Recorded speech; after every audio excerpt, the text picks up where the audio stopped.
Some football now champions Cavalier continues to strengthen their push for a top 6 spot after clipping Molynes United 2-1 in their rescheduled match in the Jamaica Premier League on Thursday afternoon at the Stadium East Field.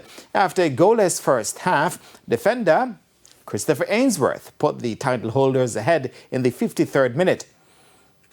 And Daryl Masticott, with a 73rd minute acrobatic strike, got Cavalier over the line. Bang! Nicholas Nelson, in time added, got Molynes' consolation from the penalty spot. Well, the most important thing was to keep possession of the ball and play what we train. So we just remind them to play what we train. So they were just reminded. But we get to win last 2 games. That's a good thing for us. We've been on the losing part for a while now, so it's a good thing. We need to just keep it up. Well, I mean, it's a game of 2 halves. We came out first half and we played very well. Created the chances, and now we had most of the ball possession.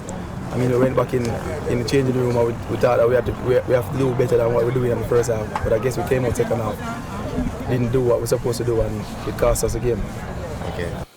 Meanwhile, Portmore United missed the opportunity to draw level on points with the Caribbean Cup champions Mount Pleasant FA and cut the deficit on leaders Montego Bay United to 5 points after they went down 1-0 to Waterhouse at Ferdinita Park. The informed Waterhouse have now won 6 of their last 7 games, courtesy of Mario Sims, who scored in first half stoppage time.